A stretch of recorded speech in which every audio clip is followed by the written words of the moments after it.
ভাইজান এমনিতে কত টাকা হইলে আপনার ব্যবসাটা দাঁড়ায় যায়? মনে করো আপাতত লাখ 5 টাকা হইলে হয়। ওরে বাবা, লাখ পাঁচেক। আচ্ছা তাইলে কি বুঝি না। বাজান, তোমার একটা কথা মানে কইতেছিলাম যে তোমার কাছে যদি কিছু থাকে তাহলে একটু দেখো না, চেষ্টা করে ওর জন্য কিছু করা যায় নাকি। এই তোমার কি মাথা মতো খারাপ হয়ে গেছে? কি সব কইতেছো? হ্যাঁ, জামাইয়ের কাছে এসব কথা কেউ বলে?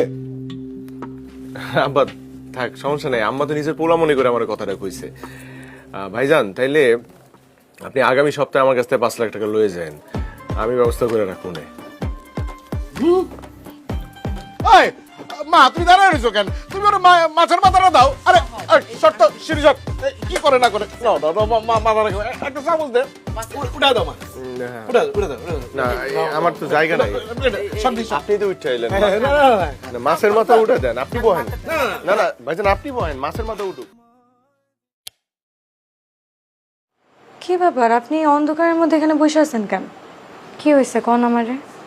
বাজারে একটা দোকান পাইছি, রানিং দোকান। 7-8 লাখ টাকা দিতে পারলে বায়না করা যাব, কিন্তু হাতে তো তেমন একটা টাকা নাই। সবকিছু মিলায়া 2 লাখ টাকার মতো হইব। দোকানটা হাতছাড়াও করতে চাইতেছি না, বুঝতেছি না কি করবো।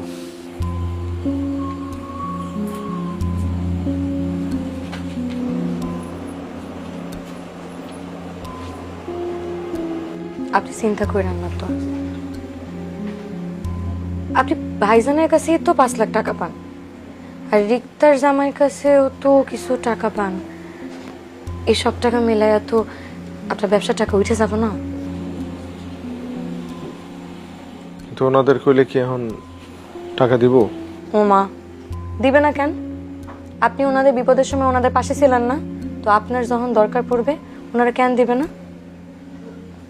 আমি কালকে যাইয়া ভাইজানের থেকে টাকা নিয়ে আসবো, আপনি কোনো চিন্তা করেন না। দেখো আবার যাতে কিছু মনে না করে। কিচ্ছু মনে করবে না, আমি কথা দিলাম। 1 মাসও হয় নাই তোরা টাকাটা ধার দিছস। মাত্র 2 সপ্তাহ আগে আমি জুলাস ব্যাট সুপার ব্ল্যাগারটা লিজ দিলাম, আমারও সুপারির ফুরকিও ফুটে নাই, আর তুই চলে আইসস টাকা নিতে। ভাইজান বেশি দরকার না হইলে তো চাইতে আসতাম না। তো এতই যদি টাকাটা দরকার তাইলে আমার দিতে গেছিল টাকা। আমি কি চাইছিলাম তোর জামাইয়ের কাছে, নাকি তোর জামাই সাইতে সাইতে আমার টাকা দিয়ে গেছিল? আচ্ছা, আমি বুঝতে পারতাছি না এই সমস্ত চিন্তা ভাবনা মাথায় আনতাছে কি? হ্যাঁ, সুখে থাকতে ভূতে কিলায় না?